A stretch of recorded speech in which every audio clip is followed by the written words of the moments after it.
Good morning student.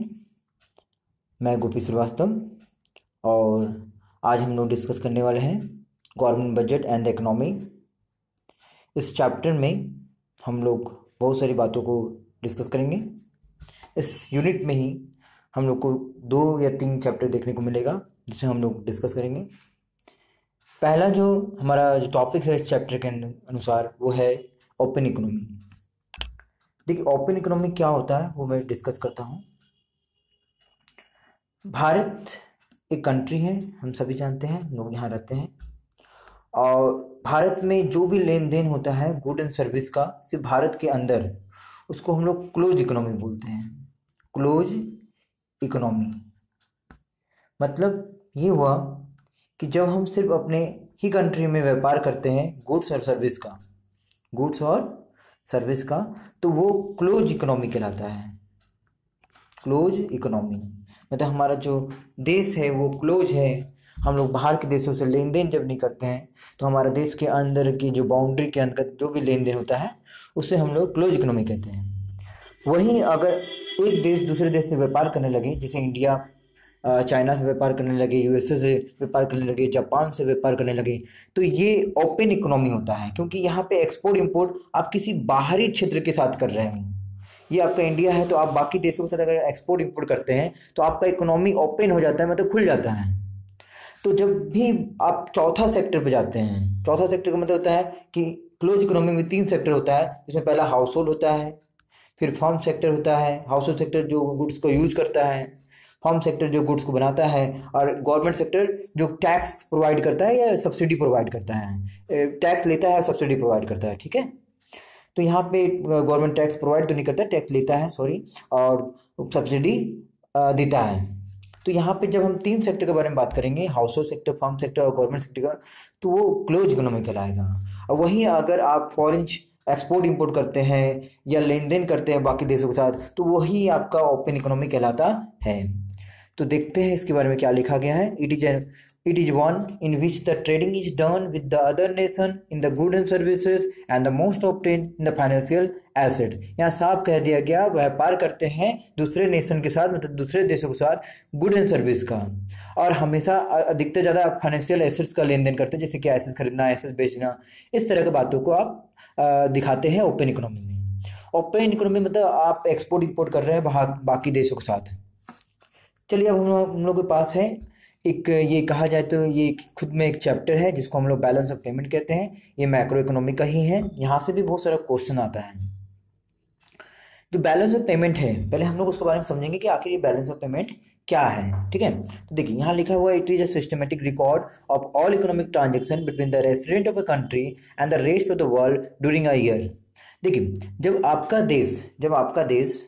आपके देश दूसरे सभी देशों के साथ जो व्यापार करता है, उन सबका जो लेन देन होता है, क्या उसने एक्सपोर्ट किया, क्या इंपोर्ट किया, बाकी देशों के साथ जो भी रिलेशन है ट्रेडिंग का या इकोनॉमिक ट्रांजैक्शन का। इकोनॉमिक का यहाँ पे मतलब ये हो गया कि आप पैसे से रिलेटेड कोई भी अगर लेन देन बाकी देशों के साथ कर रहे हैं तो आप सभी चीज़ों का रिकॉर्ड रखते हैं, सिस्टमेटिक रिकॉर्ड रखते हैं कि जैसे जापान से मैंने क्या लेन देन किया, यूएसए से मैंने क्या लेन देन किया, या हमारा देश क्या लेन देन किया, कितना एक्सपोर्ट किया, कितना इंपोर्ट किया, ये सभी चीज़ बैलेंस ऑफ पेमेंट में लिखा जाता है। और बैलेंस ऑफ पेमेंट को हम लोग बीओपी शॉर्ट में कहते हैं।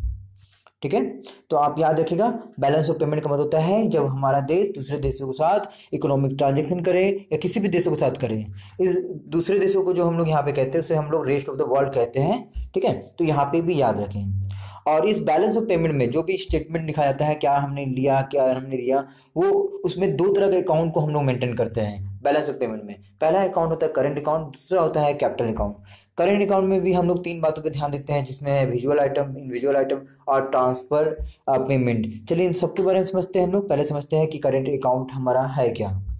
Transaction related to the trade in the goods and services and the transfer payment constitute the current account. वो ट्रांजेक्शन, वो ट्रेड, वो व्यापार जो गुड्स से हो या सर्विस से हो या ट्रांसफर पेमेंट हो, उसे हम लोग करंट अकाउंट कहते हैं। जैसे अगर आप गुड्स का लेन देन कर रहे हैं दूसरे देशों के साथ, मतलब मान लीजिए आप गुड्स का इंपोर्ट एक्सपोर्ट कर रहे हैं, तो उसको हम लोग विजुअल आइटम कहते हैं। अगर आप सर्विस का लेन देन कर रहे हैं, सर्विस एक्सचेंज कर रहे हैं, जैसे कि आप किसी और देश को सर्विस दे रहे हैं या वो देश आपको सर्विस दे रहा है, तो वो इंडिविजुअल आइटम ट्रेड कहलाता है, और इसे आइटम भी कह सकते हैं। और ट्रांसफ़र पेमेंट में आता है क्या कि इसे ट्रांसफ़र पेमेंट को हम लोग यूनिलेटरल ट्रांसफ़र भी कहते हैं। यूनिलेटरल का मतलब होता है वन साइडेड, जैसे कि आप अपने देश से दूसरे देशों को या दूसरा देश आपके देशों में मनी ऑर्डर भेज रहा है, रेमिटांसेस भेज रहा है, गिफ्ट भेज रहा है। तो जब गिफ्ट भेजें एक देश दूसरे देश को और दूसरे देश आपके देश को, तो वो आपका ट्रांसफ़र पेमेंट कहलाता है। ये वन साइडेड होता है, या फिर वो भेजेगा या फिर हम भेजेंगे। अगर वो भेज रहा है तो जरूरी नहीं कि हम भी भेजें, तो यहाँ पे इसीलिए इसको ट्रांसफ़र पेमेंट कहा गया, नहीं तो इसको फैक्टर पेमेंट कहता है। ठीक है, तो ये तीन चीज़ों को अगर बारे में बात करें तो वो करेंट अकाउंट में आता है, और करेंट अकाउंट ये तीन बातों पे ध्यान देता है। जहाँ कैपिटल अकाउंट दो बातों पे ध्यान देता है, इसके बारे में हम लोग डिस्कस करते हैं। It represent the international trade transaction which include the sales and purchase of assets such as bond, equity, land, loan, bank account, etc। देखिए, ये जो है इस अकाउंट में जो भी हम लोग बाहर से लेन देन करते हैं, इंटरनेशनल कैपिटल का लेन देन करते हैं, जैसे sale and purchase of assets खरीदते हैं, जैसे बिल्डिंग खरीदते हैं या कंपनी खरीदते हैं, या किसी प्रकार का बॉन्ड एक तरह का इक्विटी होता है, एक तरह का शेयर होता है जो गवर्नमेंट इशू करता है। लैंड खरीदते हैं, लोन लेते हैं, बैंक अकाउंट खुलवाते हैं। तो अगर किसी प्रकार का इस तरह का लेन देन अगर हम लोग करते हैं दूसरे देशों के साथ, तो ये हमारा इन चीज़ों को हम लोग कैपिटल अकाउंट में रखते हैं। बेसिकली यहाँ पे हम लोग क्या क्या किए थे, गुड्स का लेन देन को दिखाए थे, सर्विस का लेन देन को दिखाए थे, ट्रांसफर पेमेंट को दिखाए थे। यहाँ पे हम लोग नॉर्मली कैपिटल अकाउंट में दो चीज़ को दिखाते हैं। पहला जो होता है हमारा फॉरेन इन्वेस्टमेंट, ये आपका देशों में दूसरे देशों ने कितना इन्वेस्ट किया या आपका देश दूसरे देशों में कितना इन्वेस्ट किया, आपने लोन कितना लिया या दूसरे देश आपसे कितना लोन लिया, ये सभी बात का स्टेटमेंट कैपिटल अकाउंट में लिखा जाता है। साथ में बैंकिंग कैपिटल ट्रांजेक्शन, कि आपने दूसरे बैंकों में कितना खाता खुलवाया, कितना पैसा जमा किया, या दूसरा देश आपके देशों में कितना पैसा रखा, कितना खाता खुलवाया, ये सब चीज़ों को कैपिटल अकाउंट में मेंशन किया जाता है। वहीं अगर बात करें हम लोग बैलेंस ऑफ ट्रेड का, तो बैलेंस ऑफ ट्रेड का मतलब होता है it means a systematic record of visual import and export.